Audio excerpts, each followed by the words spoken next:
back, friends. You're just in time for the Johnny Brew Show.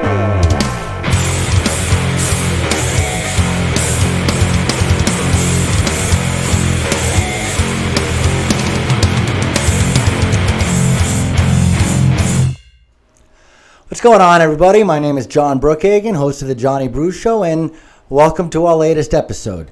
For those of you who are fans of the show, you're well aware I've got a crazy week going. This morning we released the CCRP election preview, and we were lucky enough to have the Juggalo Patriot from the PAA podcast join us, and we had a really good time talking about, among others, Jesse Law, Carrie Ann Buck, Eddie Hamilton, and David Crete. There will be an event starting probably before this even goes to air. This will go to air tonight, Saturday at 7 o'clock, from 5 till 7 o'clock. There will be the meet and greet Fugazi debate thing going on over at Stoney's. So hopefully I'll get some updates from that. And Tuesday is the election we've been waiting for. For 6 months at least, we've been talking about this election coming up. And it's finally coming, July 20th. It'll be Tuesday night at Spring Valley High School over here on, I don't think it's Rainbow. I think it's on Buffalo. And don't bring your guns because it's on school property. So even though we're an open carry state, obviously schools are gun-free zones, making them the biggest target, but I digress. This is not what we're here for. My point is, with the CCRP election, also tomorrow morning, Sunday morning, I think it's July 18th. Yeah, July 18th will be the premiere of the interview with Alita Benson. And we're going to be talking about updates on the audits and the investigations, most notably in Georgia and in Arizona, regarding the 2020 election. And then obviously Alita Benson, who is the political director of the GOP, the Nevada GOP, the state party, she also is knee deep, at least probably more like waist deep or even shoulder deep, in the investigations into election integrity here in Nevada. And if anybody knows what's truly going on, it's her. And I really implore you to check out that episode because you're going to get it right from the horse's mouth. So, why am I here when I got so much going on? I got the CCRP, I got Alita Benson in the election. There's something that needs to have your attention. And that's what's going on in Cuba. It's really unbelievable that we're not hearing about it as the front page news lead story on every telecast. I mean, this really is the point of inflection for Cuba. If we were ever going to liberate Cuba, or if Cuban people were ever going to liberate themselves, now is the time. They're taking to the streets, and we've only seen from last Sunday them taking to the streets. But they've been doing it nonstop ever since. And we're going to culminate this episode with the Johnny Brew Show going on location to the Las Vegas Strip, hearing from the people from Cuba with relatives still in Cuba, and they'll tell you exactly what we're fighting for. But even though you may or may not be seeing the coverage, it's still happening. And that's why the people in Las Vegas, I covered it one night on Tuesday night. They've been out on the streets of Las Vegas almost every night, not covered by the mainstream media. And it's truly a world-changing event. We are the Western Hemisphere. We're supposed to, we fought a war to make sure that communism didn't spread too much throughout Asia. We should be worried about the Western Hemisphere before we're worried about the Far East, I would say.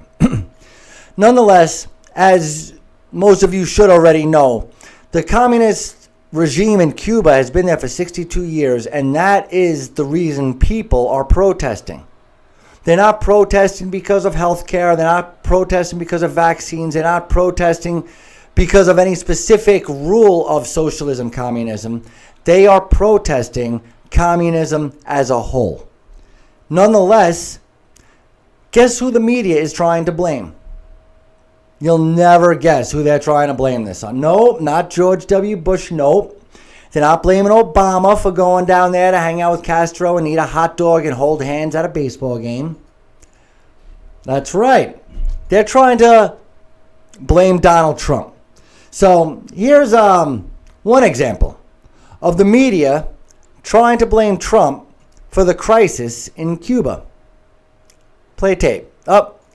We got to get that one queued up. But we good? All right. Play tape. Television Díaz-Canel blamed the protest on the U.S. and its trade embargo for a severe impact on Cuba's recent economic downturn. The Trump administration passed many more regulations, many more sanctions against it, which basically has cut off all income coming into Cuba. Portia Siegelbaum is a CBS News producer based in Cuba. I think that the Biden administration, he at least said at the beginning he was going to review this policy and make changes, but nothing has happened. All right. First of all, there's been embargoes in Cuba since they went communist in the 1960s. This isn't something new. Donald Trump, like he did with a lot of things, ensured that the policies of America were being followed through on. Whether you're talking about policies with NATO and the UN, or you're talking about embargoes with Russia or Cuba, Trump was ensuring that we had an American first international policy.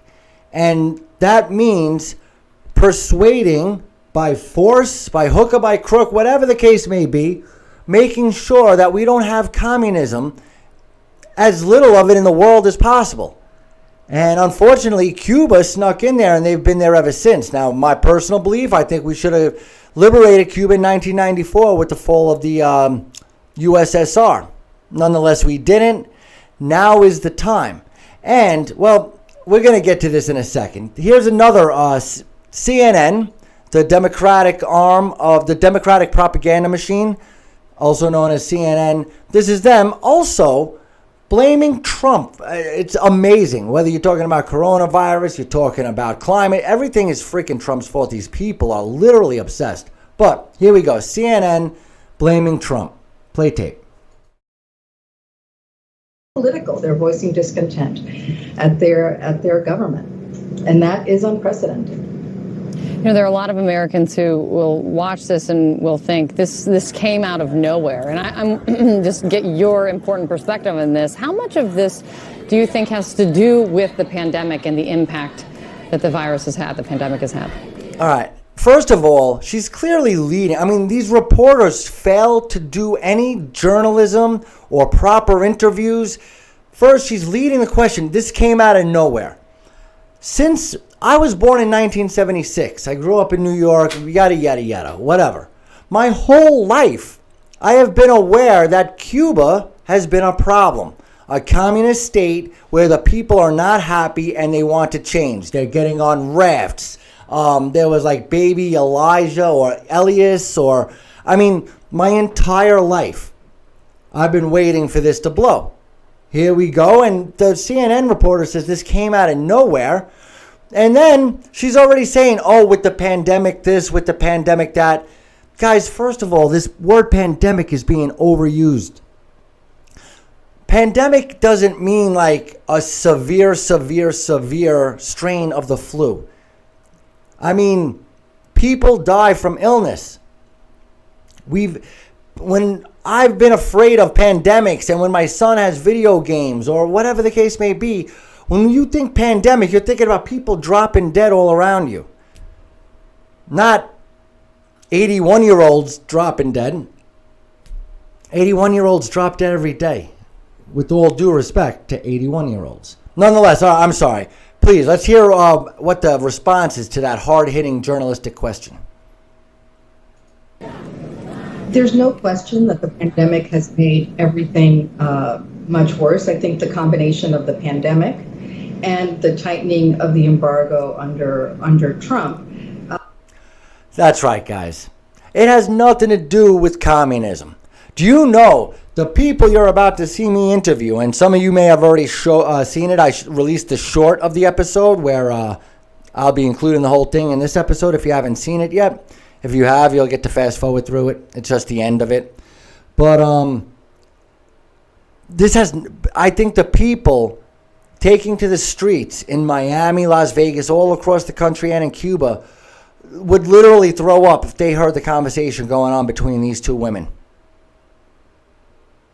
It's Cuba and it's the pandemic. Continue with our enlightenment. Has made, an always difficult economic situation in Cuba much worse. People have lost access to remittances from their family because of new American restrictions. The pandemic has meant that travel has been cut off, so people can't get visits from family and friends. She's talking in circles, all right? Number one, the pandemic affected all tourism, but it mostly affected the governments who shut their businesses down. Notice Disney. Florida has been doing fine, right? They got their economy open. They've been having visitors. They've been having a pretty good response economically, and they've been having just as no different from anybody else who locked down, whether it's mask mandates, business shutdowns. Number two, it's the government. It's not the pandemic that's handcuffing them. Because even if they had tourism open, do you think the people who are living under the poverty line or right at the poverty line in Cuba, if they were able to have visitors from St. Thomas or from Mexico or from northern South America, like Brazil or whatever, do you think that the normal people would be seeing any of that money? Do you think if we lifted trade embargoes for automobiles or toys for kids, that any of the Cuban people would benefit from that? So to act as if these embargoes are the problem, or to act as if this pandemic suddenly has spurred on the problem, is either, again, willfully ignorant, or you're just trying to put lipstick on a pig. We got another video. Here is Psaki defending the State Department, who blamed this uprising on a lack of vaccines. And let's not forget, Cuba has, according to Michael Moore and Obama, the best health care, much better than the United States. But nonetheless, they're going to do an uprising over vaccines. Play tape. You're talking today about how some of these protests are inspired by people exhausted with the government. Why is it that yesterday the State Department was saying that this was all happening out of concern about rising COVID cases? Well, I would say first that the protests were just happening yesterday. We're still assessing what is motivating and, of course, and driving all of the individuals who came to the streets. But we know that when we say exhaustion, the manner by which the people of Cuba are governed, that can cover a range of issues, whether it's economic suppression, media suppression, lack of access to health and medical supplies, including vaccines. There are a range of reasons and voices we're hearing from people on the ground who are protesting. So a range of reasons. And she listed them: economic suppression, lack of access to good health care. That is all under the umbrella of communism. State-run everything. 4 or 5 people get filthy stinking rich. 99 people get very rich. And then you got 30% of the people are like a middle class, lower middle class. And then the rest is, 65% of the people are at or right at the poverty line. 5 eggs per month. 1 chicken per month. I mean, that's how they're living. And, she wants to list all these reasons that are... She's listing the symptoms of communism as reasons for the uprising, which just doesn't hold any water. It's as if they're playing a game. Like whack-a-mole. How can I just dance around these questions, and how can I never say what everybody's thinking? That's exactly what's going on. And then Peter Doocy wins for the question of the week. Play tape. These protesters are yelling freedom and enough. There are people within the administration who think they're saying freedom from rising COVID cases. Again, I would say that when people are out there in the streets protesting and complaining about the lack of access to economic prosperity, to the medical supplies they need, to a life they deserve to live, that can take on a range of meanings. There's a global pandemic right now. Most people in that country don't have access to vaccines. That certainly is something we'd love to help with. All right, she said vaccines and pandemic 100 times. I mean, you guys do understand that governments around the world are pretty much running the distribution of vaccines. Cuba has a socialist communist model for healthcare. And they only have like 9 million inhabitants. All right? With all the economic suppression or whatever you want to call it, all the rules they have in Cuba, you can't own more than one restaurant, and if you do too good at the one restaurant, they're going to limit your hours in order for equity, that word that everybody seems to love on the other side.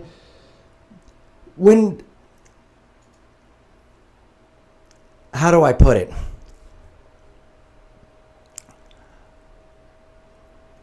When the people are uprising, it's for communism. That's the only way to put it. It's for communism. All right, how about that? Here is a CNN reporter trying to keep the propaganda going as she, again, I don't know where these people learn journalism. It's not the same journalism that they were teaching in the year 2000 when I was going to journalism school. Play tape.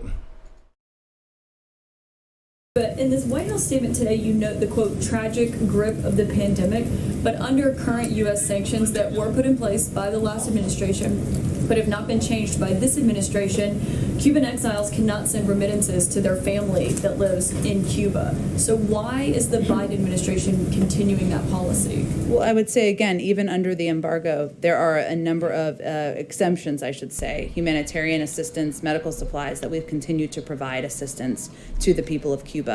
Even with that in place. But I have nothing to preview for you in terms of a change of policy. And that's the whole point.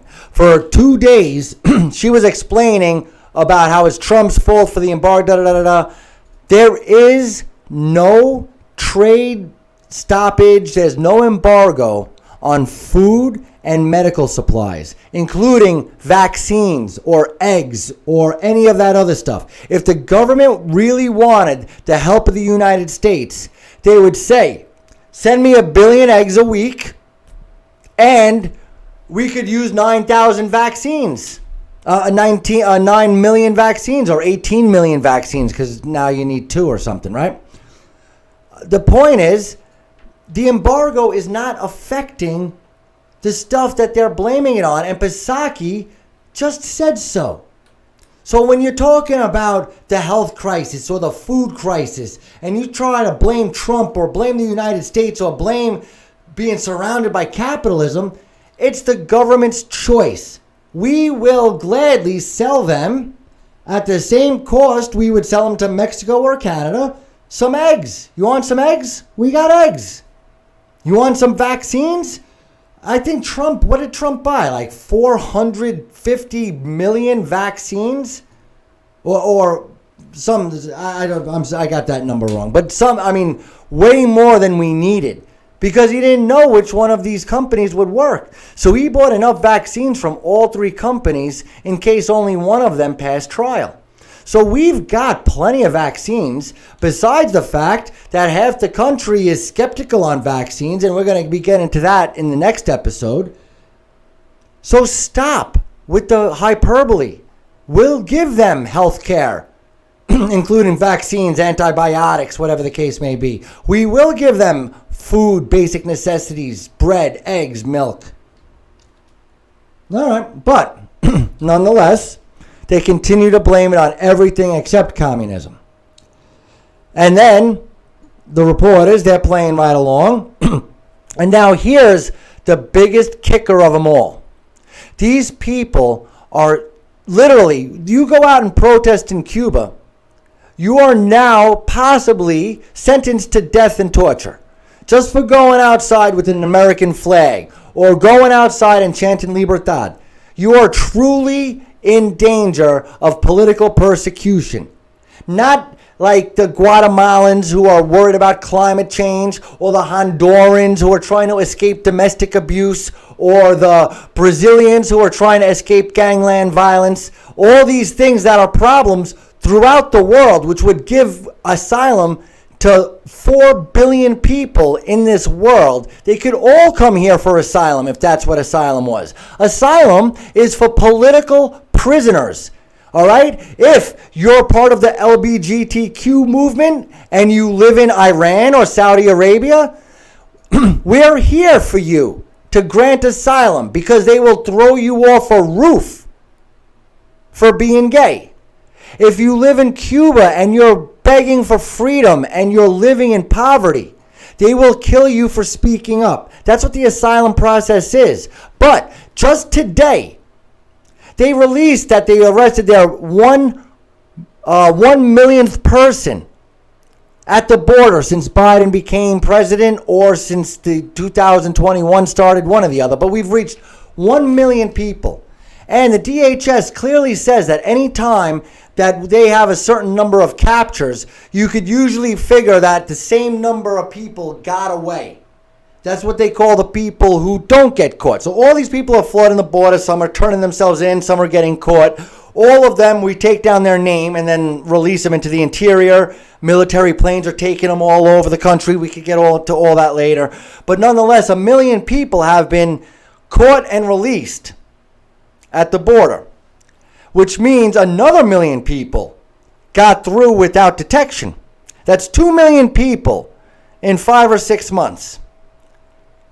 Do we still only have 11 million illegal immigrants? Sorry, that's another conversation for another day, I know.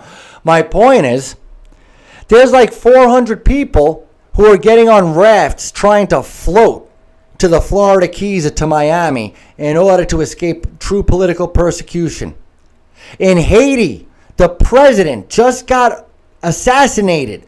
There were gangland, like, you know those movies you see where you see the CIA, like Tom Cruise, Mission Impossible, or what's that, 007, what's his name? Jeez, I'm having a brain fart. James Bond.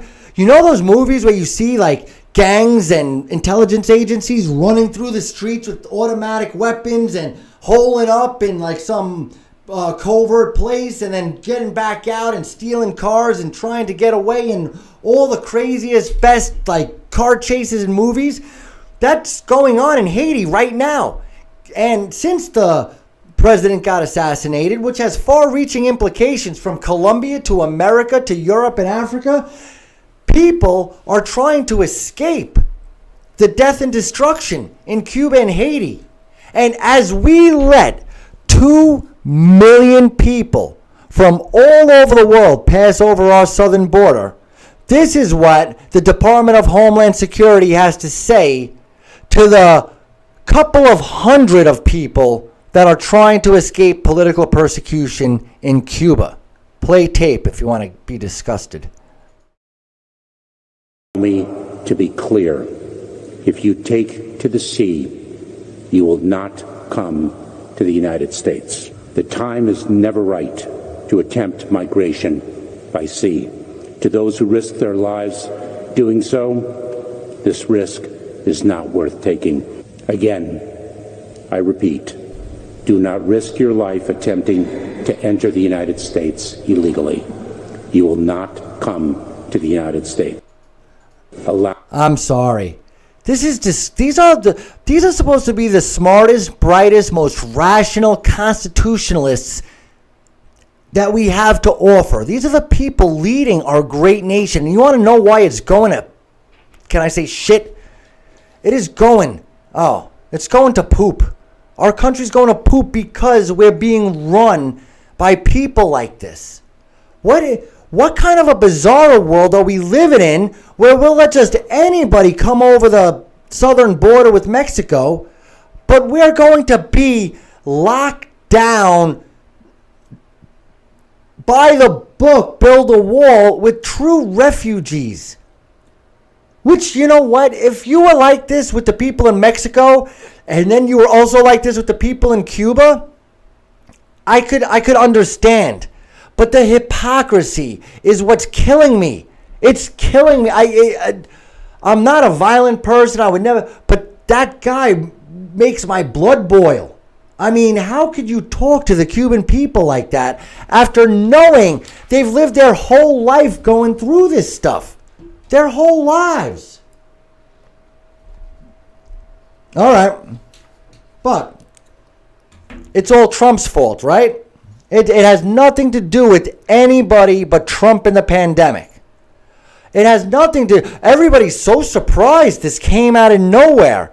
You know why these freaking progressives are so surprised? Because this is what they were told by their God. They don't believe in God Almighty. But who are they going to pray to? Well, this is one of the people that the progressives pray to. And this is the word of their God. This is what they know about Cuba. Play tape. I think for your generation, you should be practical and just choose from what works. You don't have to worry about whether it neatly fits into socialist theory or capitalist theory. You should just decide what works. And I said this to President Castro in Cuba. I said, look, you've made great progress in educating young people. Every child in Cuba gets a basic education. That's a huge improvement from where it was. Medical care. You know, the life expectancy of Cubans is equivalent to the United States, despite it being a very poor country, because they have access to health care. That's a huge achievement. They should be congratulated. Oh, they should be congratulations, Cuba. Thank you so much for being so humanitarian. Let me just, first of all, let you in on a little secret. Those life expectancy ages, they are simply reported by each individual country's government. So the Cuban government will tell you whatever the hell they want to tell you. That has nothing to do with statistics. It's not necessary to prove it. Number two, as far as like their average age and infant mortality and stuff like that, if a baby in Cuba, I forget the exact way it works, but if a baby in Cuba dies within the first 2 months or the first month or the first 2 weeks, I forget what it is, they don't count it as a death. They don't count. I mean, that'll skew the numbers. When you have a bunch of zeros, which in the United States, unfortunately, even with our medical prowess, you know, sometimes babies are born and they don't make it. You know, it's been a decreasing problem, but it's been a problem in all of human history. A healthy mother has a healthy baby and the baby dies. I mean, you know, it's really sad, but that counts as a death if it's a week old in America. It doesn't in Cuba. All right? And they're talking about every child gets a basic education. First of all, I'd love to see the education they're getting, because here in America, we can't even multiply by 5th, 6th grade or ever. Meanwhile, are they getting a better education in Cuba? Are they learning about LGBTQ in first grade and masturbation in second grade and anal sex in third grade like they're trying to do here in America? Is that the basic education he's talking about? Or is he talking about reading, writing, and arithmetic so you could think logically and get the hell out of communism? Maybe Obama's right. Maybe they were getting a better basic education than we're even getting here, which is why the Cuban people are taken to the streets. Because it takes a smart people to get themselves out of that situation and not be brainwashed and just follow the masses. This is the kind of message we need to be hearing from our politicians. This is Ted Cruz, a frequent guest of the Johnny Brew Show. Play tape. Cuba, I want you to know your message is being heard. Your bravery is being seen. And it's worth it. This is potentially an inflection point. And America should stand up and speak boldly on the side of freedom. There's a reason those protesters carry our flags. There is a reason they look to America as a beacon of hope and freedom across the globe. To the people of Cuba, we stand with you. You have a LIBERTAD. right to be free. And your courage is inspiring. Why can't we just have 535 people that talk like that? Why can't we have 435 representatives and 100 senators that believe in the greatness of this country and will protect and defend people who are begging for freedom? Now, I'm not an interventionist. I'm not into going all over the world and saving people who don't want to be saved. We don't need to go into Saudi Arabia to give women the right to drive or show their face if they're not begging for it. Whether that's right or wrong or conflates with my opinions about how they run their... That's none of my damn business. But if 1 million Saudi Arabian women were begging for freedom and saying we're going to get killed just for asking, we're going to get in prison just for asking, then maybe I would be into intervening in Saudi Arabia. All right, Cuba, the Cuban people are begging for our help. And when you talk about that American flag, this is another reason why us patriots are so defensive of it.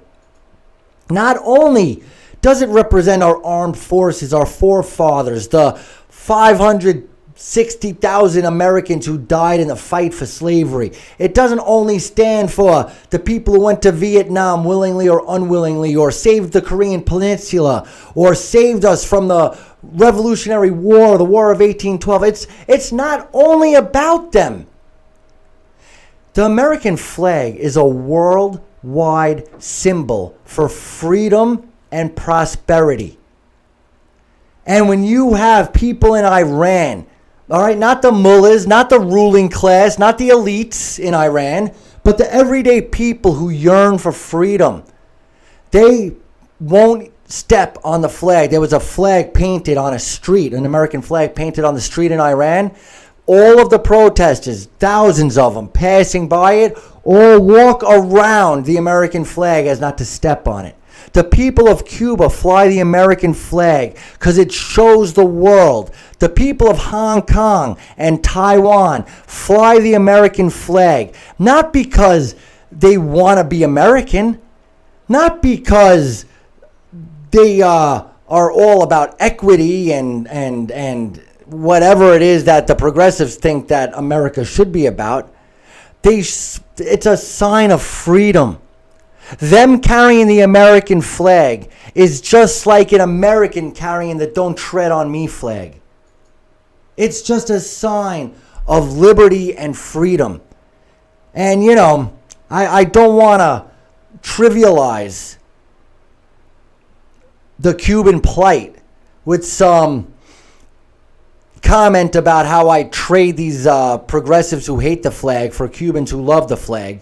It's a cute little wordplay, but it doesn't really capture the essence of the turning point in world history that this could be. And I really, really, really hope somebody grows some balls and goes and helps those people. Do you know that the U.S. Coast Guard is intercepting Americans trying to run guns and arms and stuff over to Cuba? Because we're trying to get them some armaments because, well, I'll let the people, the Cuban people, tell you about this. I don't have to retell you all this stuff. All right. But in an ironic moment of clarity, and I don't know how this is going to work out. I don't know if this is a one-off. But then all of a sudden, Joe Biden did a complete about-face when speaking with German Chancellor Angela Merkel, and then went public and said this publicly. And I don't understand. Like, this is a great, great, great quote, and I understand and I agree with him wholeheartedly. I just don't know how this is going to fly with the movement because it's flying in the face of the entire left wing, far left wing of the Democratic Party. Play tape. Fail system, universally fail system. And I don't see socialism as a very useful substitute, but that's another story. With regard to whether the circumstance in which we would send military troops to Haiti. We're only sending American Marines to our embassy. All right. He says communism and socialism are both failed policies, which is absolutely correct.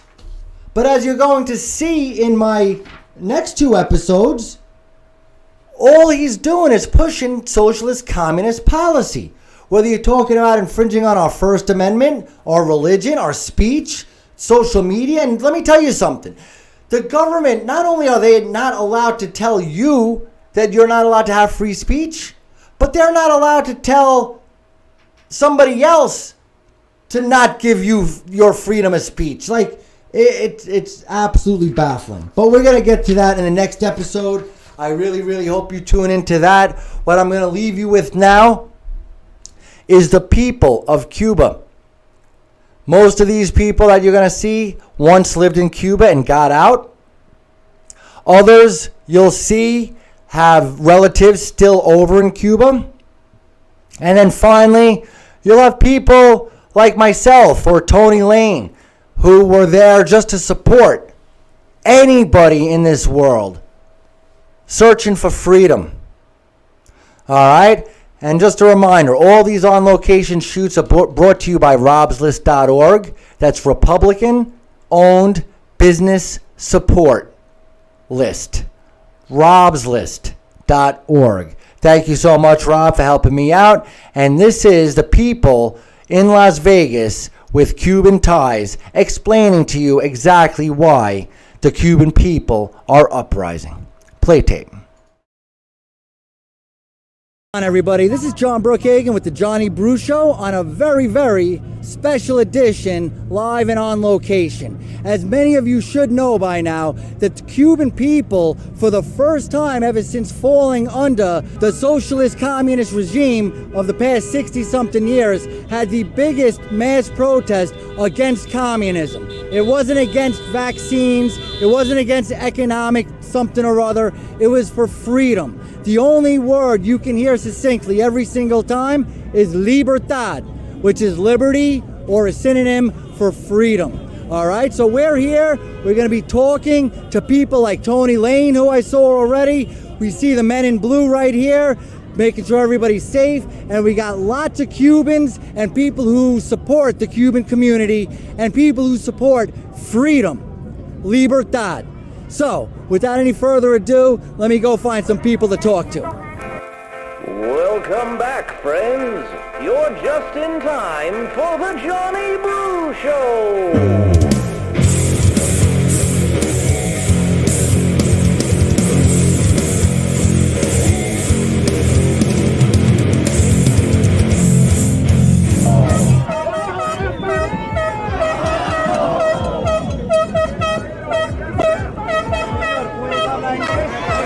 Muy bien.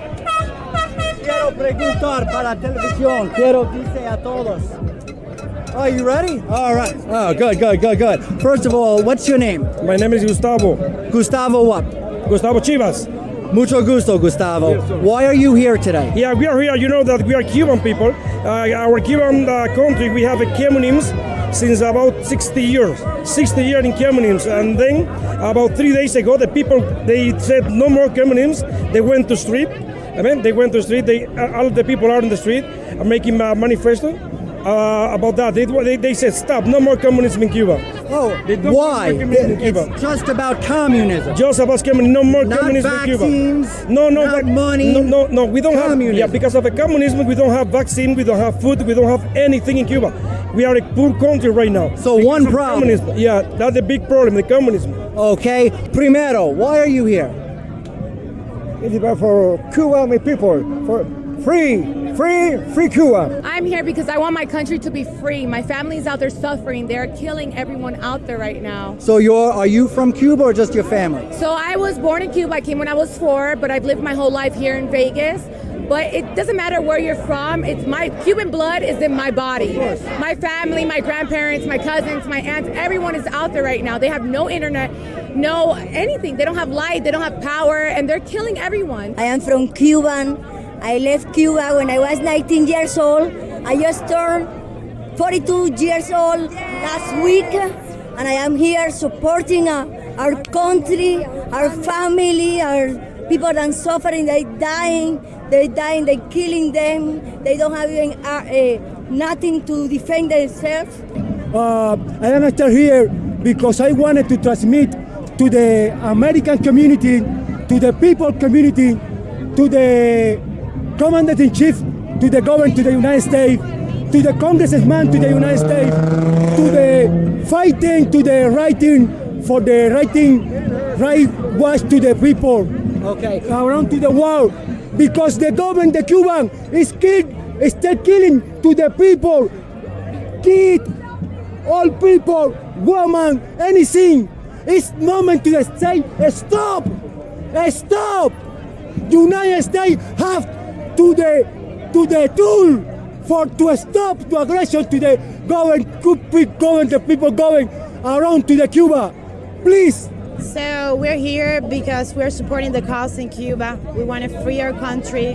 We want to free our people. They're killing people, innocent people. They don't have weapons. They don't have anything. And they're just trying to tell the world that they're doing something because of COVID, and it's not true. Well, that's my next question. What exactly does your family, what does the Cuban people really want? What are they protesting for exactly? It's for the freedom. It's for... We need the dictatorship to go out of the country and to leave the country for after 62 years of oppression. That's what we're asking for. And people doesn't have any food. They don't have medicine. The crisis is too big now. They can't stop this. And so we're here to protest against the Cuban government. People are dying. People are hungry. What are you Are you protesting vaccines or economics? For everything that we need. And what is the solution? Intervention. Intervention. What exactly do you mean by that? Like humanitarian intervention. Because my brother, my family over there, they're protesting too. So we need freedom. You know, every time we see them, like the government go like hyenas, go and take you away, but we don't know where they're gonna take you. Do you think that happened over the past weekend? Yeah. And what do you do? I mean, have you been speaking with people in Cuba? Are they still protesting on Monday and Tuesday? All day. Since July 11, they're protesting. So and they're 4 days in a row? Three so far. 3 days in a row. Because we don't see it. We saw the first day, but we haven't seen it since on TV. Well, we haven't seen it on TV because they took the internet off, electricity off, like connections off. The government don't want you to know that they're protesting, but they're still protesting. Has been 62 years in having dictators in Cubans. I know them as a fact that I left when I was 19 because I couldn't support the country and the government. We're gonna be free, and they want to be free. That's what they want. They don't want medication. They want nothing. They just wanna be free as we are in the United States. Nothing on Monday, Tuesday, nothing. Is that a lack of news coverage or is that a lack of protests? I think it's a lack of news coverage because we have been protesting since we found out that our people have been out on the streets. And we're not going to stop. We need to support them 100% because they need our help. And they've been out Monday and Tuesday? They've been out for 3 days already. Have you been speaking with people in Cuba? Not too much because they have cut off their internet power and everything out there. Is this about vaccines? Is this about money? What is this about? It's not about vaccines. Stop communism. To stop communism. Communism. I mean, that's what everybody's been saying because I hear on the news it's for a whole bunch of different reasons. One reason, communism. Communism, just for Cuban rights. Country or death? Country and life. On the life. Country and life. Yes, country on the life. I say country and life definitely because everyone wants to live in their country but in good conditions like we live here now, you know? No one wants to die, but if we need to do it to make our country be free, then that's what we're going to do. Country and life. Liberty. Definitely country and life. And why? Because we were told for 62 years country or death. Right. That was the signal from Fidel and all the Castros. That's dead. Country or life. We want to live. We want life for our people. We need food. We need medicine. We need better life for everyone. Not death, no more. Life. Perfect. Mucho gusto. What is it that the Cuban people want? Do they want vaccines? No. What do they want? The people of Cuba want freedom. Freedom. No more communists. No more communists. No is COVID. No is COVID. Not COVID. The situation politically in my country. Just political. The people are stricken. Refuse to the government Biden. The people give you help. Please help to the people, Biden. Thank you, sir. Luis. Mucho gusto. Nice to meet you. Yeah, we said country and life. ¿Por qué? Porque because of we were living 62 years with Patria o Muerte. Patria o Muerte is a country and death. No more country and death. We like country and life. Country and life. Like here, we came here, we are alive. We have a big opportunity. We like the same opportunity we have here for our people there in Cuba. The same opportunity we have here in this country, we like the same opportunity for our people there in Cuba. Homeland and life. Homeland and life. ¿Por qué? Why? Because that, especially me, I'm from the new generation. So to me, that means everything. I want life. I want new stuff for Cuba. I want capitalism in Cuba.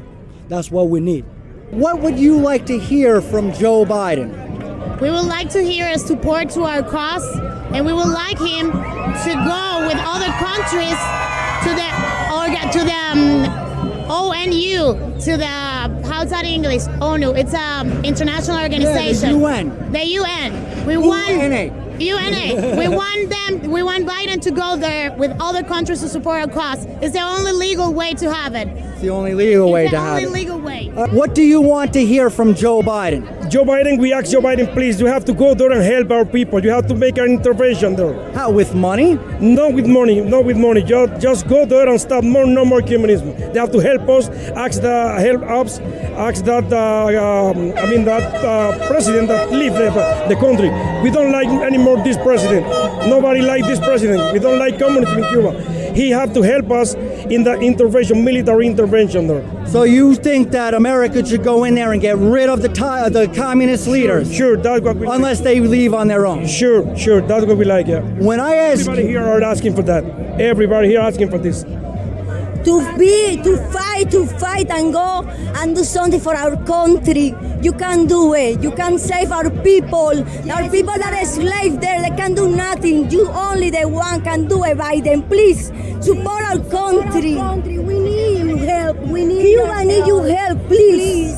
We have been here for many years, 10 years in Las Vegas, America. We are a citizen, American citizens, and we need you. Also, we need you. We need Canada to also support us because we are a Canadian citizen as well. We live in Canada 14 years, so we need the support of the government of Canada too. Guys, I feel it in her hand. She's shaking. I mean, this is the realest emotion you will ever get. I'm trying of crying every day of seeing my grandmama for 2 years. Where's your mother? Because I cannot even see my grandmama is in Cuba, and my aunt, and she even lost her mind because we cannot even go to see her. So I'm supporting the country, everybody, not just grandmama, everyone there, and they deserve to be free like we are here. Free, and they don't deserve to die like animals. No, even the animals die like that. Like the kid, they killed there. We are 13 years old. We are mother, and we felt that too. They dying from food. They dying for no reason. No, you killing the kid, 18 years old, 17. You oblige them. You forcing them to go to fight to their own people. It's it's not right. We don't have rights in Cuba. Yes, we have rights. Every human have rights. What do you want Joe Biden to say or do? Well, I want to say to Joe Biden, like he gotta get brave. I know like America have a lot of troubles and issues, but we need them right now. We need him, especially right now. I would want him to send someone out there and help us, because Cubans have no arms. They don't have guns. They don't have anything to protect themselves. They're protecting themselves with rocks. Right. And these people out there have troops. They have guns. They have a lot of ammunition, and it's very sad to see how they're killing our people right now. We need help from the U.S. Biden is no for intervention in the Cuba. I need intervention, okay? To help us, to Send people over there to help us. Send people over there, like military? How can he help the Cuban people? Sending military people over there, just having more people help us. What do you think Joe Biden should send in military? Biden, you have the power. You issue decision. If you not do nothing for Cuba, please let the people of Cuba do for my country. Please help to the people of Cuba. Please. Yes, sir.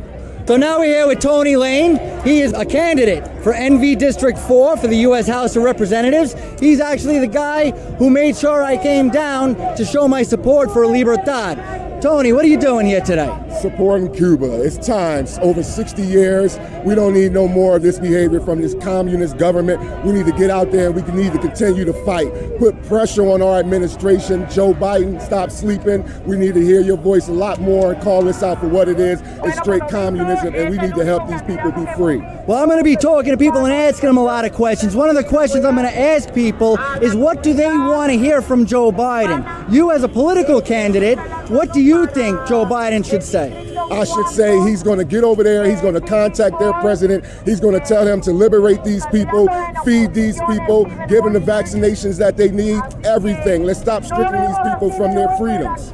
All right, and I know you're not here to campaign. I just want to let everybody know that Tony has made it a big priority of his to connect with the Hispanic community, and I think coming here with his American flag is something very unifying. Anything else you want to say? No, I just want to say, if you're at home and you're watching this, I want you to support Cuba, post something about Cuba. We need more people constantly talking about it. That way we can put pressure on our administration and they stop sleeping on this country that definitely needs to stop being oppressed.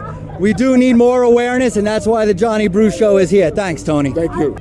All right, guys, so there you go. You just heard from at least a dozen people here, many of them Cuban or Cuban Americans, many of them having family back home, hearing the exact stories of what they want. They're not asking for vaccines. They're not asking for bread. They are literally, more than half of the people explicitly said they want military intervention. They want the communist government to be taken out of Cuba, whether voluntarily or by use of force. They are literally begging. You heard the people. They are begging for us to help them and give them capitalism and freedom. And I feel like that's all any of us want or should want. All right?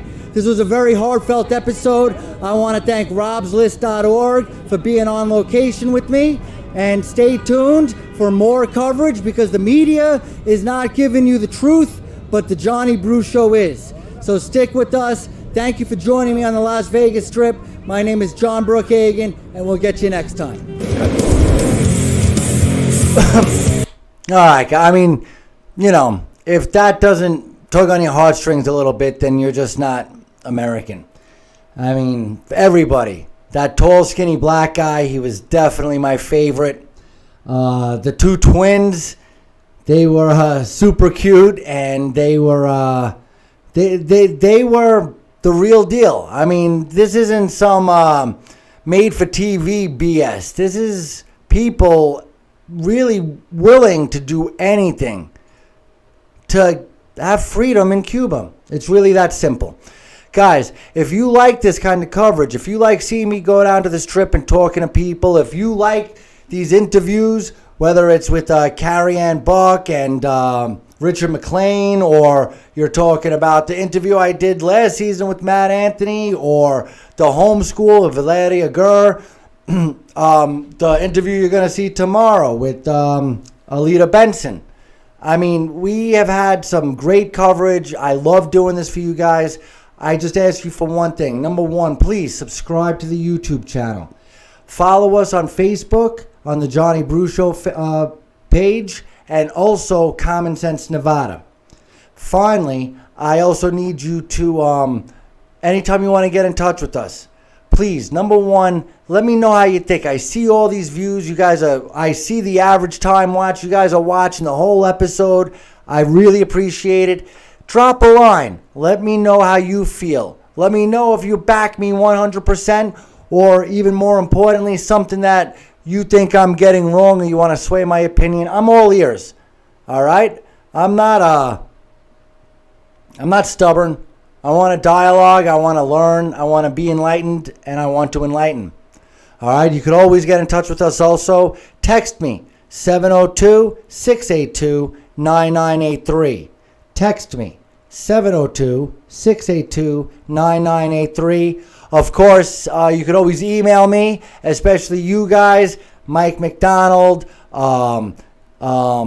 Joey Gilbert. You people know who I want to talk to. Alan West, Sam Brown. Email me, TheJohnnyBruShow@gmail.com. But I really appreciate it, guys. I'm right here. I love bringing you guys this coverage. I hope you enjoy it. Again, leave me a comment, subscribe, check out the podcast if you want to work out and listen. I really, really appreciate each and every one of your support. My name is John Brookhagen. This is the Johnny Bruce Show. And tune in for the next episode where we're going to be talking about the fear of this type of government coming to our land. My name is John Brookhagen. Thanks for watching.